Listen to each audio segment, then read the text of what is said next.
Pembagian ilmu ekonomi politik. Ekonomi politik adalah ilmu yang mempelajari hubungan antara ekonomi dan politik dalam kehidupan masyarakat dan negara. Ekonomi dan politik merupakan dua hal yang saling berkaitan dan tidak dapat dipisahkan.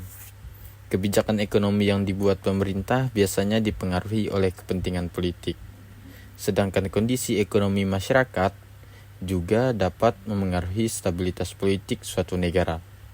Karena itu, ekonomi politik menjadi penting untuk dipelajari agar dapat memahami bagaimana negara menjalankan sistem pemerintahan dan perekonomian demi mencapai kesejahteraan masyarakat.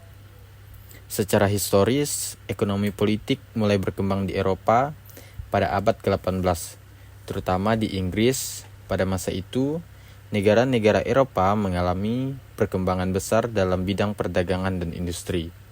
Kondisi tersebut membuat para pemikir mulai mempelajari hubungan antara kekuasaan negara dan kegiatan ekonomi masyarakat.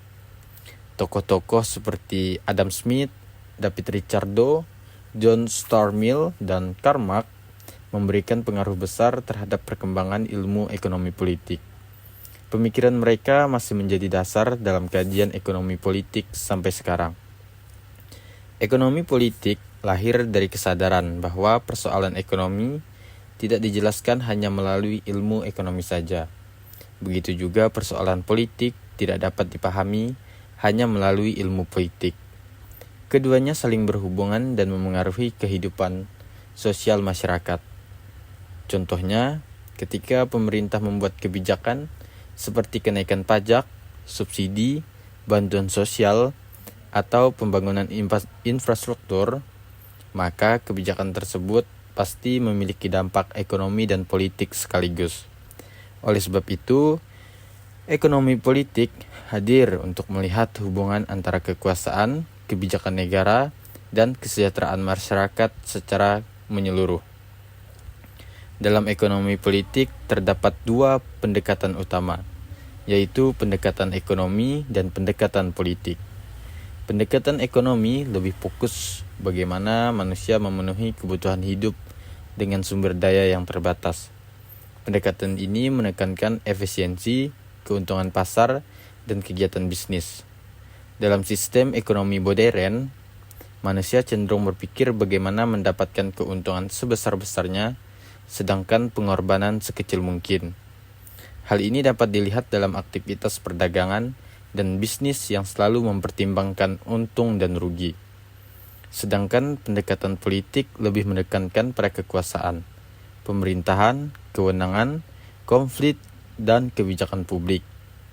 Politik dipahami sebagai usaha untuk memperoleh dan mempertahankan kekuasaan dalam negara. Karena itu, kebijakan ekonomi yang dibuat pemerintah seringkali dipengaruhi oleh kepentingan politik tertentu. Pemerintah biasanya membuat kebijakan ekonomi untuk menjaga stabilitas negara, meningkatkan kesejahteraan masyarakat, sekaligus memperoleh dukungan politik dari rakyat. Hal ini menunjukkan bahwa ekonomi dan politik memiliki hubungan yang sangat erat dalam kehidupan bernegara.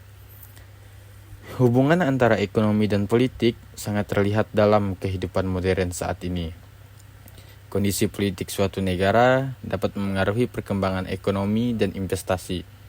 Negara yang memiliki stabilitas politik biasanya lebih mudah berkembang secara ekonomi karena investor merasa aman untuk menanamkan modal.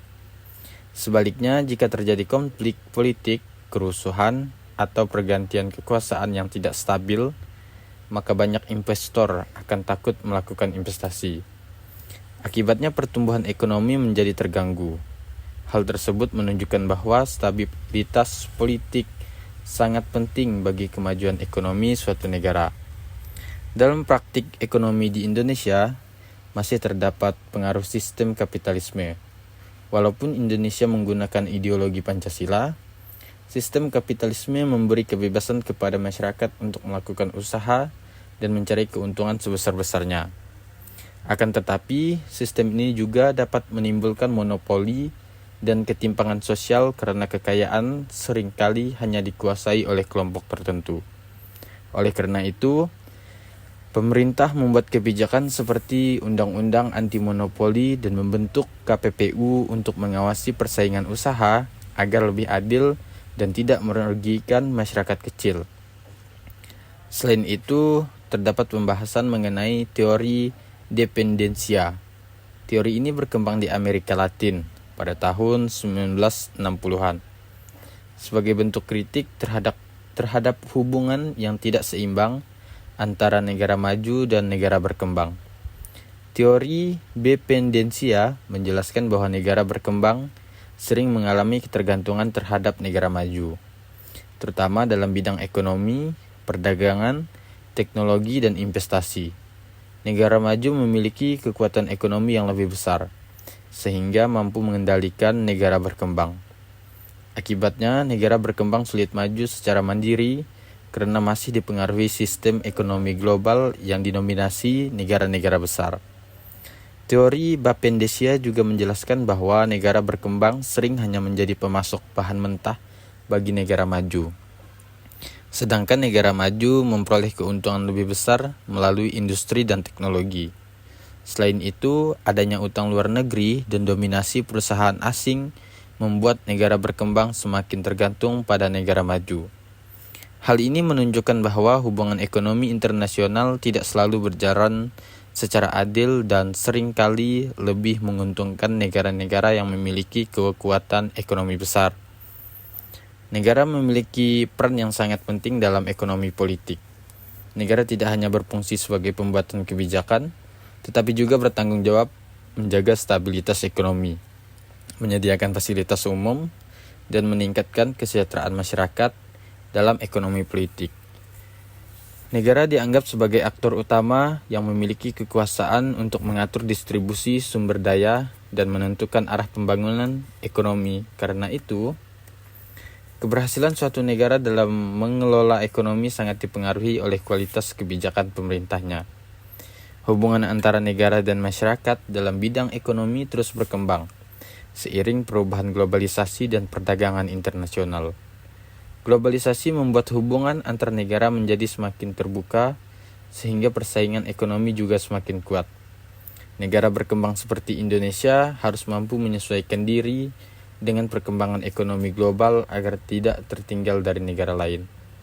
Namun globalisasi juga membawa dampak negatif, seperti meningkatnya ketergantungan terhadap produk luar negeri, meningkatnya utang luar negeri, dan melemahnya sektor ekonomi lokal.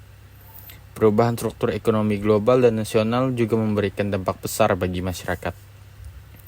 Perubahan tersebut terlihat dari pergeseran ekonomi yang awalnya bertumpu pada sektor pertanian menuju sektor industri dan jasa.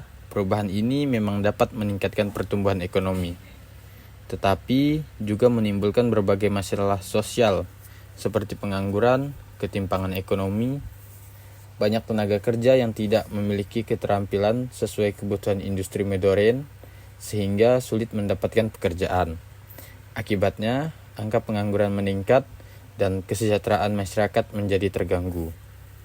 Ilmu ekonomi secara umum dibagi menjadi dua bagian besar, yaitu ekonomi politik klasik dan ekonomi politik modern.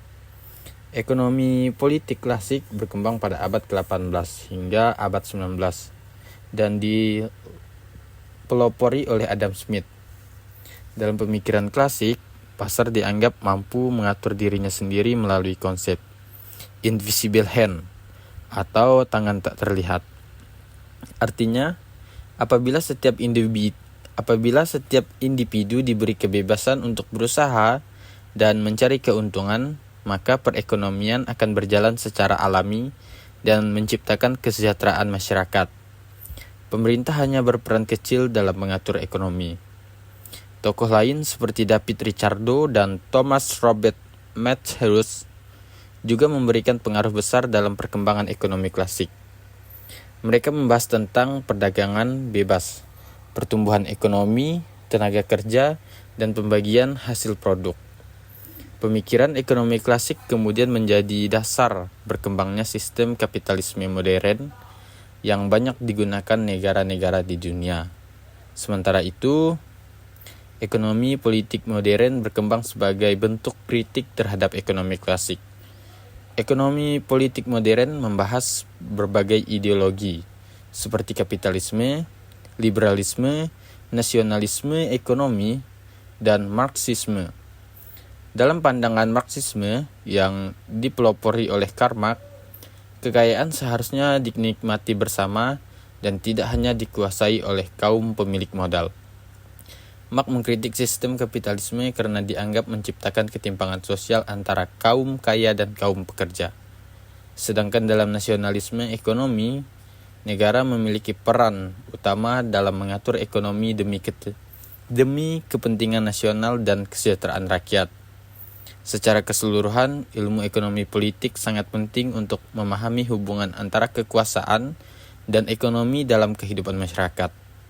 Melalui ekonomi politik, kita dapat memahami bagaimana kebijakan pemerintahan memengaruhi kesejahteraan rakyat, bagaimana sistem ekonomi bekerja, serta bagaimana pengaruh globalisasi dan kapitalisme terhadap negara berkembang seperti Indonesia.